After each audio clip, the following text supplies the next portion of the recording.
Hasi nintzen nabaritzen ia erortzen zitzaidala 6 urterekin, 7 urterekin. Baina etzan ia asko erortzen. 14 urekin dana aldatzen da. Bai, 14 urterekin bai.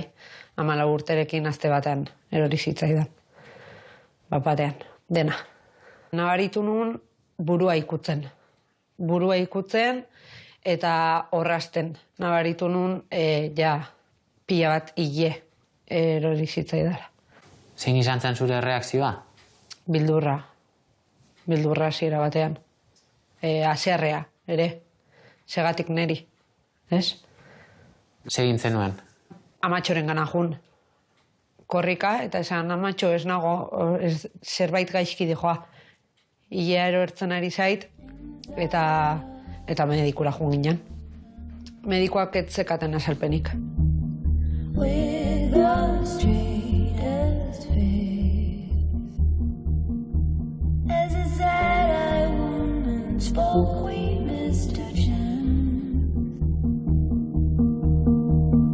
Ia galtzen dudanean, pentsatzen dudana da, lehenengo gauza, ez ditut lagunak eukiko, baztertuko diate.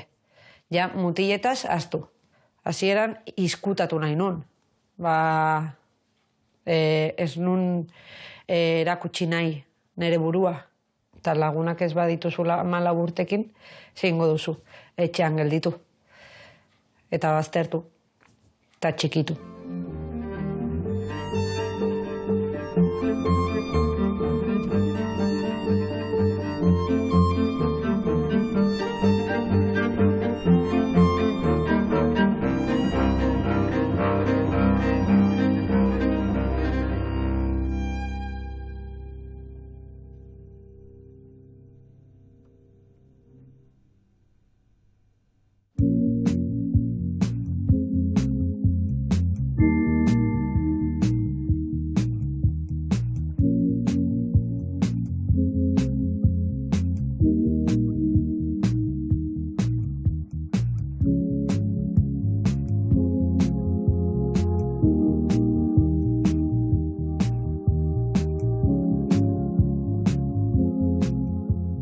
Ilea galtzen hasi zinenean, egia da ere, aldendu egin zinela ikastetxetik. Bai, hilabete tarte batean edo lako zerbaitean, bai, ez nintzen etorri eta astu nun traumatiko bezala eukinulako ilea galtzea. Eta ona etortzea zertzen zuretzako? Hilerik gabe etortzea zertzen? Urduritasuna, angustia, bildurra. Bildurra zan hasiera batean. Urduritasuna, beldurrak diozu, baina zergatik hemen zure lagunak zeudan. Bai, baina 14 urtekin ilea erortzea ez da zerbait erreixa. Garai haietan nire mundu bakarra hasian lagunak. Orduan galduko nitula, uste nun. Lotxa, nekan. Lotxa. Eta ikastetxera etorri beharrean zer egin zenuen? Etxean egon. Etxean egon, bai.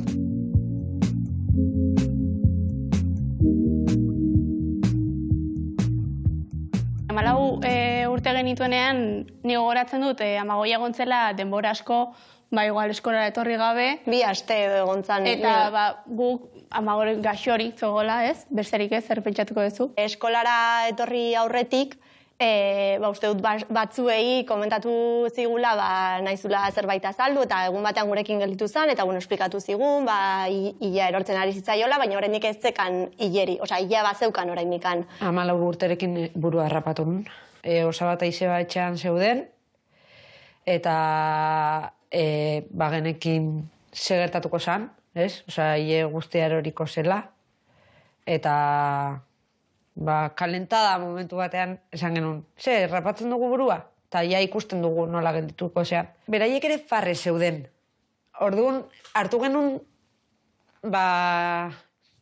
poses moduan edo rapatu nun, eta zebi buru polita, nidakate hemen bulto bat, nidakate buru amorfo, zu dakazu perfecto dakazu, ondo buru polita dakazu. Lagundu ziaten, ondo eramaten, ondo begiratzen ziaten.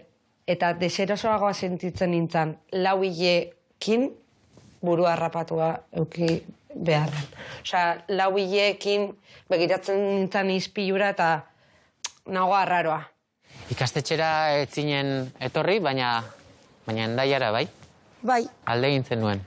bai, nire familian erabaki zuten ez zutela utziko ni etxean gelditzea. Eta osabak esan zian, goaz Hendaiara. Egin behar dugu terapia txoke baten bat, eta goaz Hendaiara. Eta juten ginen Hondartzara, kentzen nun txanoa, ni etxetik kotxera txanoakin juten nintzen, eta txanoak kentzen ziaten Hendaian, eta Hondartzatik ibiltzen ginen, begiradetaz oitzeko edo, bai, oitutzeko. Balio izan zuen, terapia horrek? Bai, asko, eskertzen dut. Bai? Bai, bizitza osorako osabari hori eskertuko diot. Amagoia, ikastetxera itzuli zinen egunura, hilerik gabe itzuli zinen lehenengoko egunura, nola gogoratze duzu? Ba, gogorra. Zeba, ez nekin nola nire ondoko jendeak nola hartuko zuen galdetzen ziaten, eta segatik eramaten dezu txanoa. Eta ni, jo, moztu dutila, eta ez zait gustatu, eta eramaten dut txanoa horregatik. Ikastetxera itzuli zinen egunura txartu bukatu zen? Bai, oso. Zeba? Etxera juterako garaian, mutiko batek eskaileretan txanoak kendu zialako. Eta hor, denek ikusi zuten gertatzen zena? Bai. Klasera iritsi zela, Amagoia urduri zegon, normal, gu nik uste dut baitare, eta, klasean geneukan mutil bat, juntzan bere atzetik, eta esan zion, zuk ezakizu klasean ezin degula txanorik eraman, eta raka, kendu zion txanoa. Orduan hor gogoratzen dut, Amagoia korrika hasi zela, klasetik eskapo intzun. Pentsatzen un mundu guztia hemen kanpoan egongo zela, nire esperuan farre egiteko.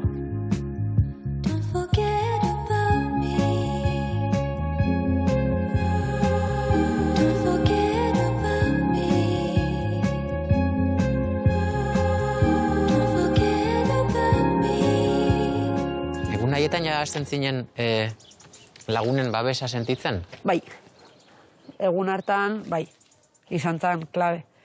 Nerekin gelditu zian, ez zian jun eta ez ziaten baztertu. Gogoratzen dudana da, klase guztia mutil horren aurka jarri zela, eta denak bai Amagoiarena jakin, bai Amagoiarena ez jakin, denok klase guztia Amagoia arropatu zuten.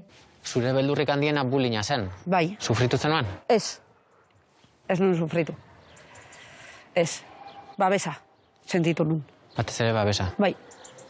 Bere hilero horketan ikuste dut urri parte horretan gertatu zela, eta gogoratzen dut hori, inauteri horietan batzuk mailarlez mozorratu ginela, denak pelukak eramateko, eta horrela Amagoia sentitzeko diferentea.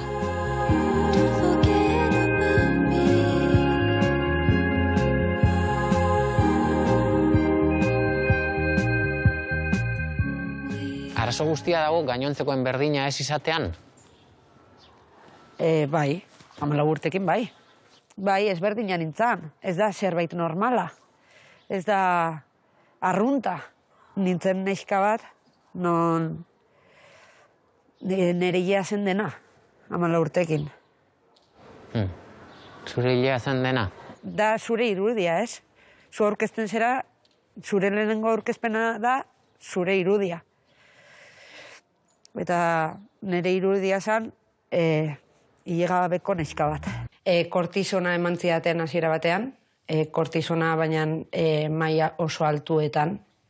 20 kilo gizendu nituen, anemia sartu zitzaidan, ja esan bakarrikan hilea, nire fisiko aldatu zen. Hilea atera zitzaidan, baina tratamendua utzi eta berriro erori zen. Baina azkenean nien askatu nintzen eta utzi nun tratamendua. Niretzako zan gehiago lasai bizi ez 11 pastilla hartu egunean.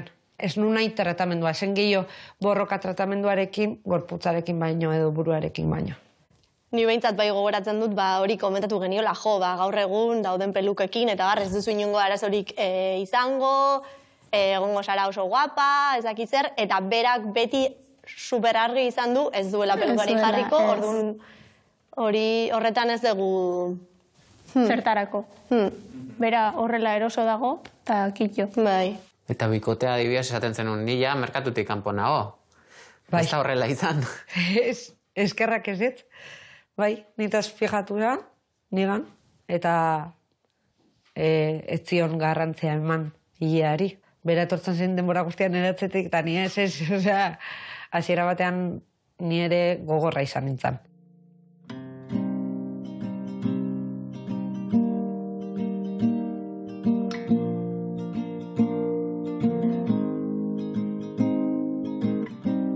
Ni uste dut erakarri zidana bere naturaltasuna dela. Osea, lehenengo momentutik hasi nintzenean berekin isketan, oso rollo ona zegoela gure artean.